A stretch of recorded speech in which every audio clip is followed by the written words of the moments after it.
Chers amis, bonjour. Nous nous retrouvons pour notre initiation catholique numéro 6.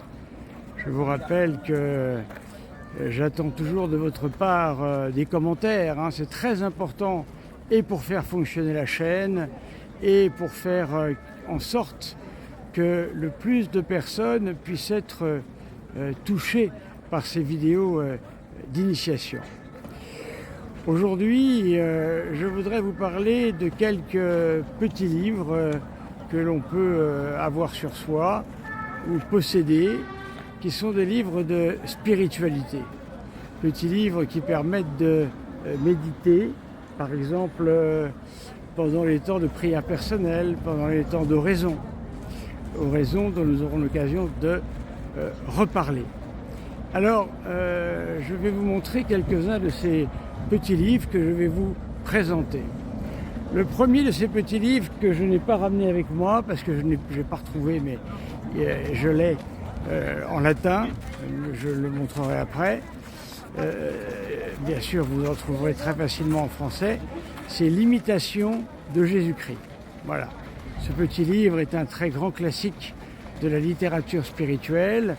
Il y a plus de 50 traductions différentes en français, donc vous trouverez bien celle que vous préférez. La plus connue étant celle de Félicité de Lamennais.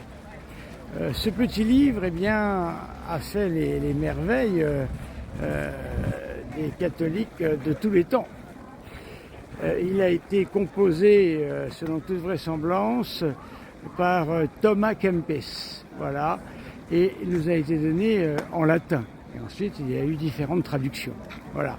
Donc, l'imitation de Jésus-Christ est un livre qui est toujours tout à fait valable et tout à fait intéressant et peut permettre justement d'avoir une vie morale et spirituelle en conformité avec ce que demande l'Église catholique. Voilà. L'imitation de Jésus-Christ. Encore une fois, l'édition la plus courante étant celle de Félicité de Lamennais. Voilà, je vais vous montrer le deuxième livre. Alors, le deuxième livre, vous pouvez le trouver et l'acheter encore soit d'occasion, soit aux éditions de Solesmes, voilà, du monastère de Solesmes. Il s'agit des mots d'ordre de Saint Jean de la Croix. Alors, ce petit recueil a été fait par Don Chevalier, moine de Solesmes, et il a récupéré à travers Saint Jean de la Croix les passages les plus saillants en quelque sorte, car vous savez qu'on ne peut pas se lancer dans une lecture de Saint Jean de la Croix comme cela. C'est très difficile et cela ne va pas de soi.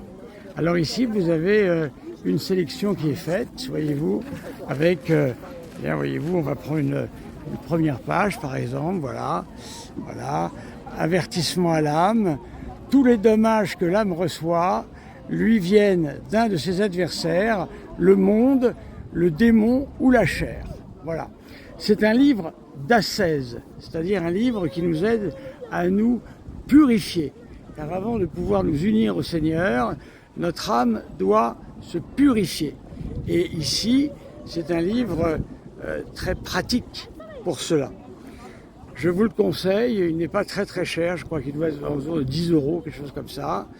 Et vous pourrez en faire une utilisation permanente quasiment, tellement ce livre est précieux. Ensuite, nous continuons dans les livres d'ordre ascétique, qui sont les meilleurs. Car avant de se lancer dans la mystique, il faut se purifier des péchés. Alors ça, c'est le troisième livre, Laurent Scupoli, le combat spirituel. Voilà.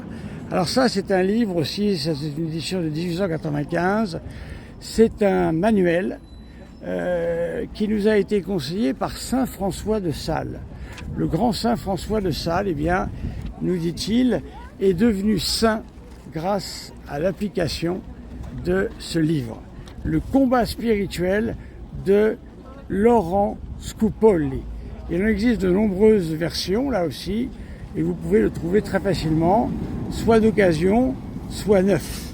Alors, ce livre, voyez-vous, eh bien, nous montre un véritable programme pour essayer de lutter contre ce qu'il est et ce qu'il faut mettre en place ou remettre en place chez nous. Voilà. Donc le programme est assez complet, voyez-vous. Scoopoli, le combat spirituel. Il faut vraiment commencer par des livres comme ça, car on ne peut pas commencer par la mystique directement. Ensuite, je vous présente un 4e livre. Alors moi, je ne l'ai qu'en latin, voilà. Mais vous pouvez là aussi en trouver facilement en français. C'est ce que l'on appelle le manuel du chrétien. Voilà. Alors le manuel du chrétien, vous en avez plusieurs éditions. Vous avez les éditions sur la messe de Paul VI, qui a été faite par les éditions de Solesmes, et vous avez l'édition plus sur la messe de Saint Pie V, comme celle-ci, qui est une ancienne édition, voyez-vous, qui est toute en latin.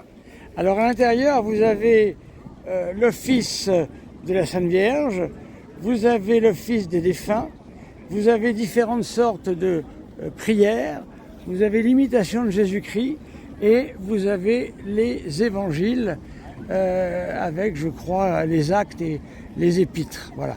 Ici, c'est en latin, mais encore une fois, vous pouvez très facilement le trouver en français. L'avantage de ce recueil, eh bien, c'est que vous avez sous la main les livres les plus indispensables. Voilà, mes amis, 4 petits livres que je souhaitais vous présenter, qui sont des livres non seulement pour débuter, mais pas seulement. Ces livres vous serviront toute votre vie, car vous aurez l'occasion de les lire, de les relire. Ce sont ce qu'on appelle des livres de chevet. Voilà. Alors vous pouvez en choisir un, vous pouvez en choisir 2. Il y a la distinction à faire entre ce que l'on appelle l'ascèse et la mystique. L'ascèse, c'est cette volonté que nous avons de nous mettre en ordre afin de pouvoir nous purifier en quelque sorte. Voilà. Afin d'aller vers le Seigneur et d'entreprendre une union progressive avec lui. Et ensuite, il y a la deuxième partie, quand la purification commence à s'opérer, il y a ce que l'on appelle la mystique. Mais nous n'en sommes pas là. C'est pour ça que je vous conseille de commencer par ces livres-là, qui sont excellents pour tout le monde, et en particulier lorsque l'on commence sa vie chrétienne. Ils ne sont pas très chers non plus, et on peut les trouver d'occasion. Voilà, mes chers amis, des commentaires s'il vous plaît, j'en ai besoin. Encore une fois, faire connaître la chaîne, savoir que je suis regardé, c'est-à-dire c'est pas pour ma gloriole, mais c'est pour savoir que le travail que je fais sert à quelque chose. J'ai toujours besoin de le savoir, parce que quand on fait des vidéos qui demandent du temps de préparation et que l'on a 3 commentaires, bon, vous voyez, c'est pas suffisant. Il faut vraiment me dire est-ce que vous allez acheter des livres, est-ce que vous avez des conseils de lecture à me demander, car ensuite je pourrais faire un live en prenant toutes vos questions. Merci mes chers amis, à bientôt.